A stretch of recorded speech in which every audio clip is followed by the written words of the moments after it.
All right, folks, so let me do a short quasi golf video recording about courses and playing and stuff.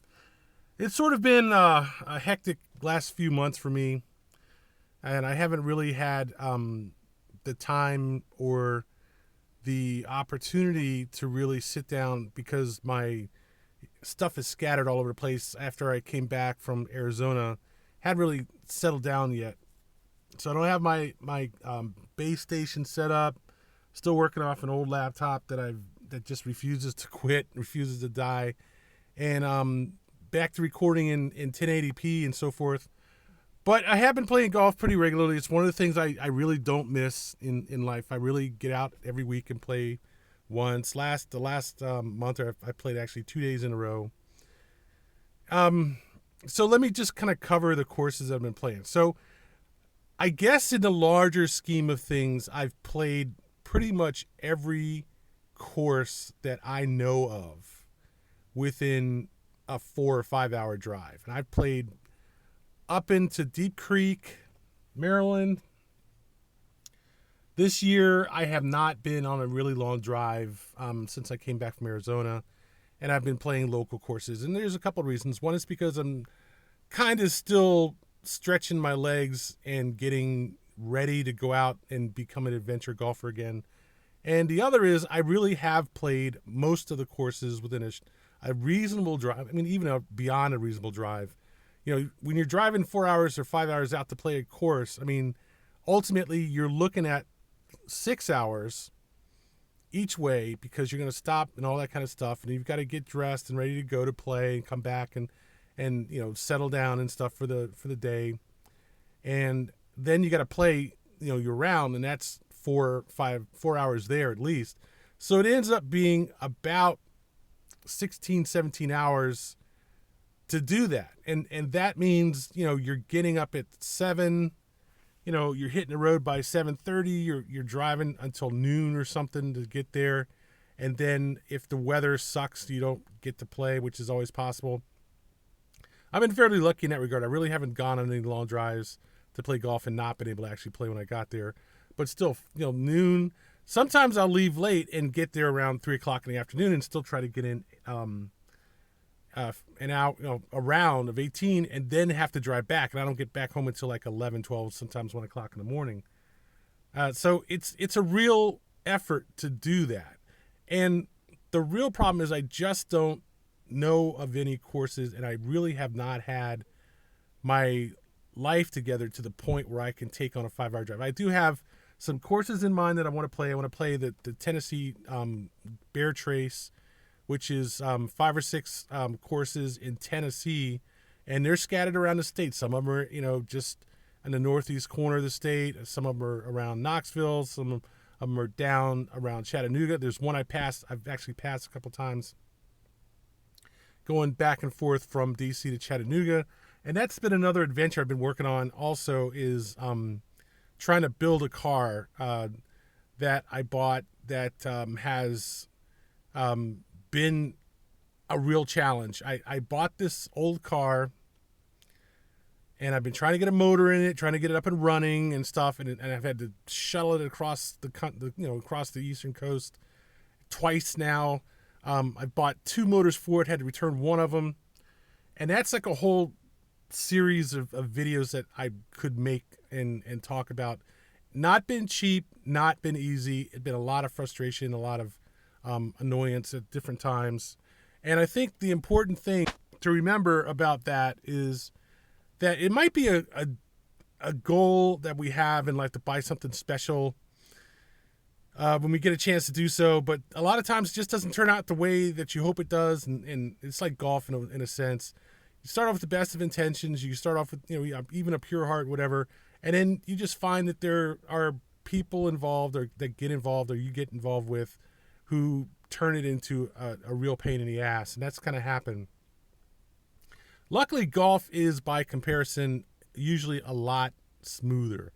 There's less interaction with other people, sure, but there's also a pretty simple way that you can be irritated by other people when you're out playing golf. I mean, it's It could be people walking on the course who aren't playing the game. It could be people on the course who are playing the game that are being in pain.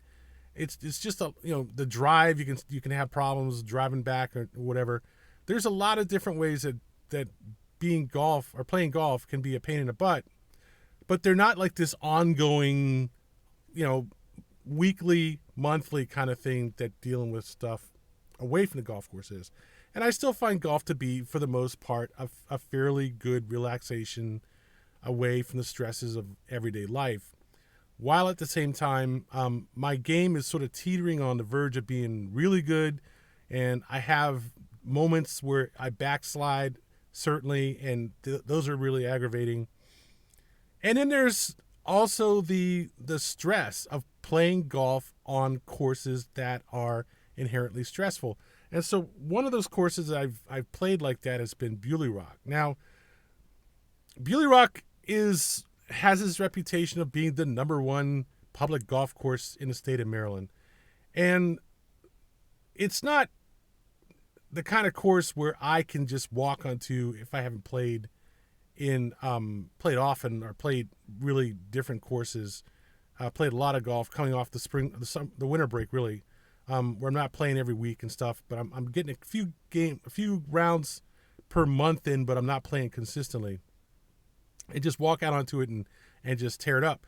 And I've played it 3 times now over the past 3 months, and the first time I really was just full of nerves. Not playing, I knew it was going to be rough, it was going to be tough. I had an early 10 o'clock tee time, 3-hour drive up there, and just wasn't really sharp, and literally suffered emotionally from that round.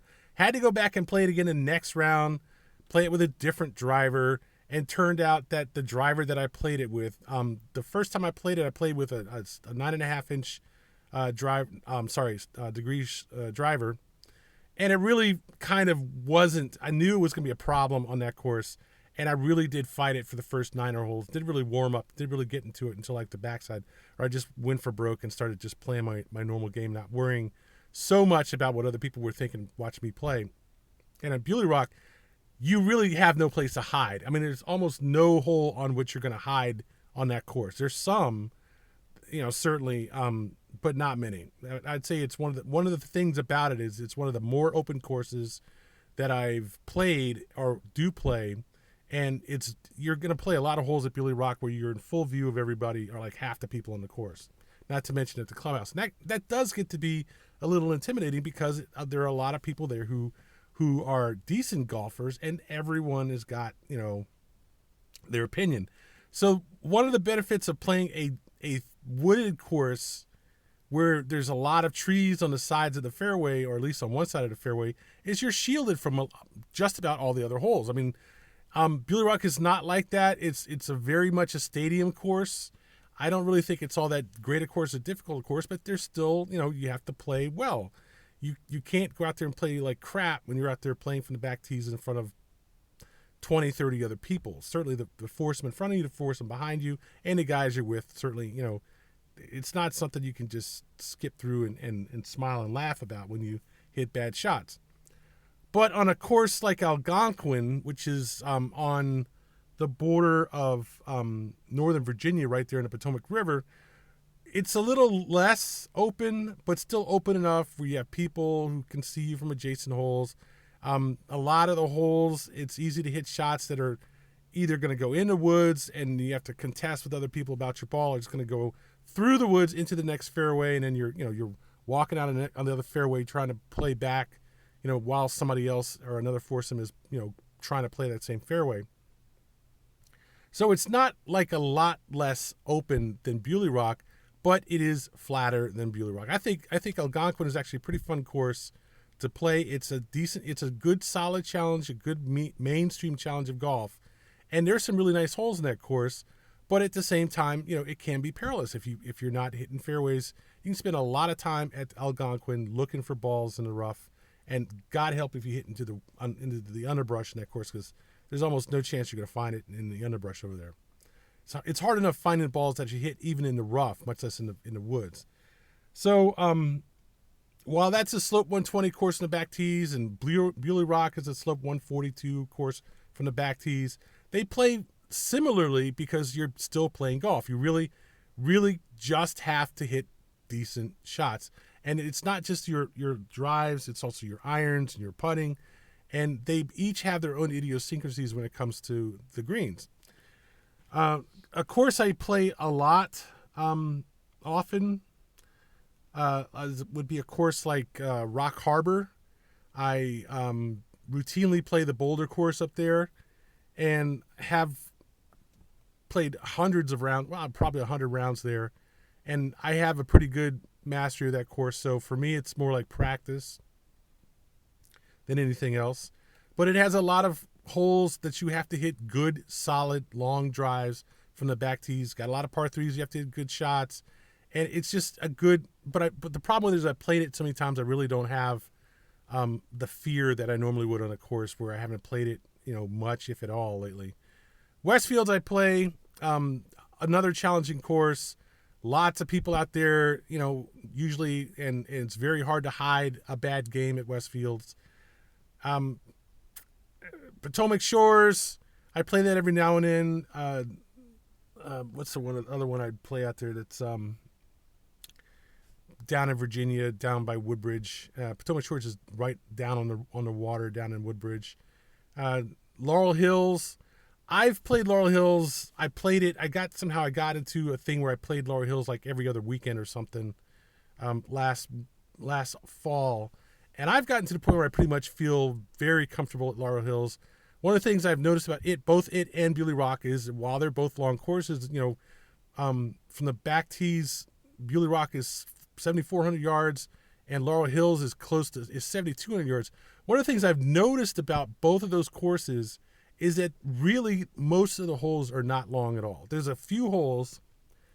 There's a 620-yard par 5 at Bulle Rock. There's a similar hole, 6 length at Laurel Hills. There are a few holes that are long and tough. There's no question about that on both courses. But for the most part, they're not long and tough. And I think that if you just keep in mind that on most of the holes in the course, all you're really trying to do is get out and play, and you're looking at a 350 to 420 yard. Sorry, I dropped my phone. Let's go back. If you keep in mind that on most of the holes on both of these courses, they are not that long. They're actually shorter than average, for a par 4 or par 5. You're talking about a 400 yard, 350 to 400 yard par 4 or a 525 to 575 yard par 5 for most of the holes, okay? Certainly playable holes, par 3s in this 150 range from the back tees. They're not that long, they're not that hard, and you really shouldn't have much trouble. And if you don't go out there and try to kill the ball on every shot, on every hole, you'll be fine. Just play decent golf, you'll be fine. I find that on a lot of courses, the real key to playing them decently is just to stroll out on the course, relax, and just take normal shots. Not to try to hit great shots, decent shots. It solves a lot of problems. And it's really simple. If you're trying to hit long shots and you hit 30% of your drives into play, that's not as good as hitting a decently long shot, like a 225 or at the most 250 yard shot, and hitting 65% of your drives. The medium approach, you don't want to try to hit too short because then you throw off your swing time and everything. But if you just sort of flow into the shot, you take a nice backswing and come down nicely. And if anything, you accelerate, as you go through the ball, you're going to get almost as much distance, and you're going to get much more balls into play. You're going to get much better shots on average and percentage-wise, and that takes a lot of stress off the round. So one of the things I definitely learned in the last couple of years is just playing a modest game, not trying to impress anyone else, just putting the ball out there, taking a normal swing is going to take stress off any course you play. It does not matter how hard the course is, and it will still take stress off. And on top of that, if it's an easy course, you're not adding stress by punching balls into the woods. trying to hit long shots. And quite often the difference between a slope 120 course and a slope 140 course is just how difficult the greens are, how difficult the areas are around the green. Which brings me to another factor that you have to consider is when you are in trouble around the greens, when you're in the rough and there's all kinds of hills and swales and stuff, sometimes it's just better to hit to the fat part of the green or even to the fairway and then take your chips back onto the pin. That's 2 strokes that you're almost guaranteed to get not 3, 4, 5, 6 strokes because you're trying to hit a delicate pitch shot, on the green over trouble or in front of trouble. And while I usually do hit pretty good shots around the green, I'm quite decent in my short game. There's still the occasional shot that flies. It happens if I just don't take it seriously enough. And so there's, again, a balance between taking it too seriously and a balance between not taking it seriously enough. And this all gets me back into this whole concept of not keeping score. And I've noticed that playing courses that I'm very familiar with, like the Oak course at Twin Lakes, if I get to feeling too comfortable on a course, which will eventually happen as I eventually warm up and eventually get my swing and everything down under control, then I start to take shots that are just too low percentage, too reckless. And even if I hit half of them, there's still the other half of them that get away. And the more I play reckless shots, the more I start to feel like I'm making myself look like a fool by taking these shots. Shots that there is a certain point where I'm not hitting shots that I usually hit, and I realize that's partially because now I'm hitting with more power because I feel more confident in my shot. And then I got to the point where I wasn't making shots because they just weren't spinning like I was used to having them spin. And I realized that that's happening because I'm hitting the ball harder because I'm more comfortable with the shot. And I've learned that I have to adjust my strike point to compensate. I have to move the ball forward to the toe or back to the heel a little bit at least to get these cut shots to cut and these draw shots to draw. I no longer have the capability of always hitting shots near the toe and hitting cuts and spins either way, because I'm simply getting too much drive on the ball and it just going straight down, the right side of the fairway for a draw or across the fairway on the left side for a cut. They're not coming back into play because I'm hitting with too much power because I'm confident in the fact that they were coming back to play. So there's like this negative feedback effect, or I don't know what negative, positive, one of them. But if you're the harder you hit the ball and the faster the ball comes off the club face, the less spin you're going to get on the shot. The ball's going out there faster and it doesn't spin. It just doesn't spin as much. So you have to compensate by moving the ball forward and back along the club face. And that worked well. I felt after a few tries with that, I felt very good about getting spin when I wanted spin. And that, helps me. And then the only problem I really have now is just getting totally out of control, going full power or close to full power with my drives and not getting the club face open and having the ball kind of hop off the top of the club face and go maybe 20, well, maybe not 10, but 10 degrees to the right of where I'm trying to hit it. So I'm trying to deal with that, and I have worked out ways to deal with that. I either swing open and literally try to hit a shot that's 15 degrees off to the right, or I basically will make sure the club face is solidly open, and then I can pretty much hit where I want it to go, and I don't have control problems. So I'm sort of getting back into the feel of the game where my game is starting to become sharp now, where I feel comfortable going out and playing courses that I've never played before. And so between that and the fact that this car thing is finally settling down, and I might actually get it on the road in the near future, I probably will get out and play some courses. When I go to pick it up, I will be trying to stop on a couple of courses at least on the Bear Trace in Tennessee, and maybe check out a couple of courses that I played before in West Virginia and come back, because I have to go down south again to get this car, and I have no intention of going down there, spending a day driving down there or taking the bus or whatever I'm going to do to go down there and get it, and then driving it back and just spending 2 days on the road and not playing golf. There definitely will be, and I mean not playing golf at courses that I'll pass by, and it'll be a day to get down there from DC. I will definitely stop and play some courses that are around 8 hours drive from DC on the way back. So no question, there will be some courses that are going to be in videos shortly that are at least a good day's drive out there, and I can play them on the way back. So that's all I really wanted to say. I wanted to keep this short, not too short, because it's going to have pictures from like 4 different courses: Algonquin, Bulle Rock, Rock Harbor. I played Packsaddle Ridge again recently, and I had a wonderful time. It was a great outing, beautiful day to play. Had a great time, hit some really good shots.